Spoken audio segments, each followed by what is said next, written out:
in my experience, in a downturn, that creates lots of opportunities. So I would be encouraging people to be bold and to see how they can use their imagination to kind of do more with less, and be creative. Because it's not about the kind of budgets and technology, it's kind of about application and it's determination to succeed. Hello and welcome to a brand new episode of Ingatica's interview series. I'm your host, Anshdeep Kaur, and we're really glad to have you join us today. Today, we have the Chief Operating Officer at Insighted, Daniel Fain, on the show. Welcome, Daniel. Hi there. Thanks for having me. Hello, everyone.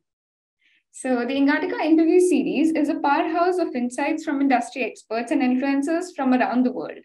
A platform that provides the latest news on AI, automation, and technologies that will help you grow your business. Come be a part of our community, learn, share, and grow with us. So, Daniel, I have a few questions for you. Could you talk about the blog post, your blog post, Artificial Intelligence Recommendations, the 5 helpful reasons for getting more responsible? Yeah, sure. So to keep me up to date with the latest sort of technology and business news, I create my own weekly blog. So that article was actually a Forbes article that I shared from a great thinker called Joe McKendrick. So in his article, he was talking about the failure of companies to prioritize making AI responsible. So he kind of pulled out 5 key points that business leaders should be looking at when they're deploying AI to make sure that it's responsible. So the first one was about elevating the importance of responsible AI within an organization. And the second point was to get everybody involved at all levels to think about it. So AI isn't isolated to one department or one team. It should be every area of an organization should be involved in its development and implementation. The third point he referenced was about creating awareness and training about AI within an organization to make people aware of potential bias and ethical issues that you need to consider when you're developing AI. And then he stressed the importance about aligning AI to the culture and the values of an organization and the broader kind of social responsibilities that a company has. And then finally, he encouraged people to start as soon as possible. So to put in a program of to make sure that any AI you're developing is responsible, he's saying on average takes about 3 years. So the sooner you start, then the sooner then you're going to get kind of responsible AI. Right. So what is the breakthrough theory? So again, the breakthrough theory is I've taken that from a book called Thousand Brain Theory by an author called Jeff Hawkins. So this is how he looked at a molecular level, how the brain actually works and how the brain, when it comes across new things, how it breaks it down and creates like reference models in our head. And he was saying, right, this is how the brain processes new information.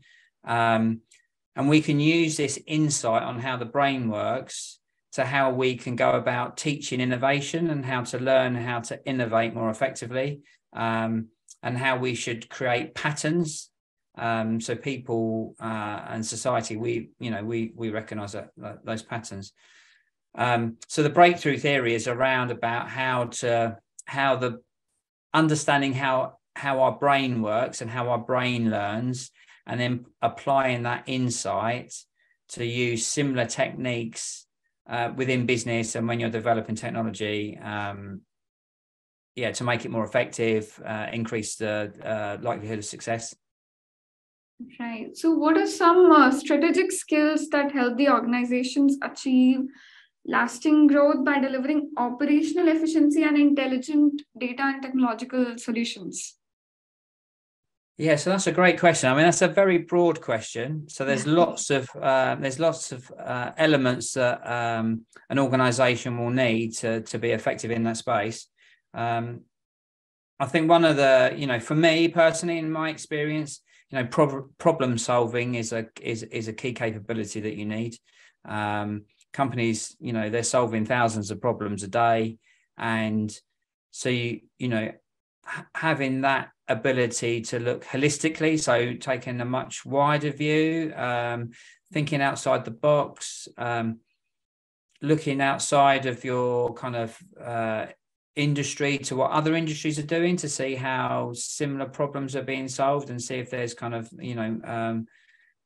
more effective ways of working. I think it's important that companies are constantly learning.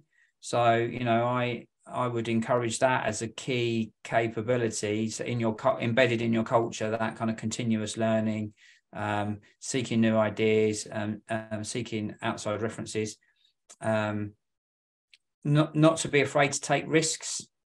So sometimes companies can get a bit entrenched, and it's difficult to break old habits. So within the organization, you need a few risk takers that are prepared to push the boundaries and,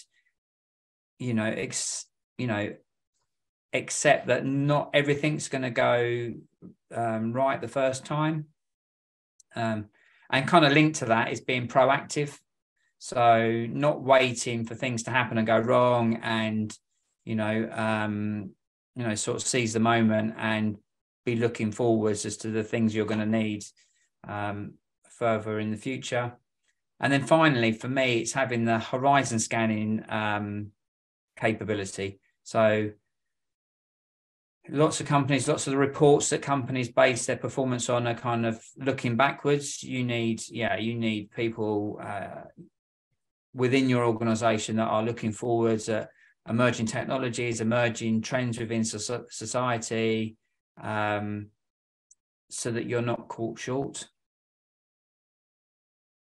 Right. So can you talk about the challenge to improve? Like, how is it the principle that guides you? Yeah, again, that's another great question. So one of the principles for me is to never forget the purpose of an organization. So sometimes, I'm a passionate technologist.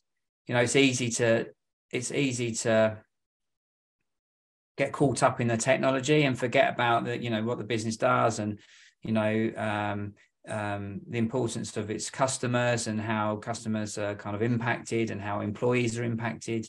So one of the things is to kind of stay grounded and keep a focus on that. The other value that I've got that I stand by is remembering that value is created in processes, not technology. So how we do things in a company is the most important thing. So technology can be an enabler, it can change the way we work, but ultimately it's those processes that create the value. So I'm always constantly looking to challenge how things are done to improve. So challenge to improve is a kind of a mantra of mine. Wow, that's inspiring. So are there any other soundbites you'd like to share with our audience? Well, so I think, we're entering a difficult economic cycle ahead. And in my experience, in a downturn, that creates lots of opportunities. So I would be encouraging people to be bold and to see how they can use their imagination to kind of do more with less, and be creative, because it's not about the kind of budgets and technology. It's kind of about application and it's determination to succeed. Right. So thank you so much for sharing your valuable insights with us. For more content, subscribe to Engati and tap the bell icon to access to exclusive content from thought leaders from around the globe. Thank you for tuning in. We'll see you with the new experts soon.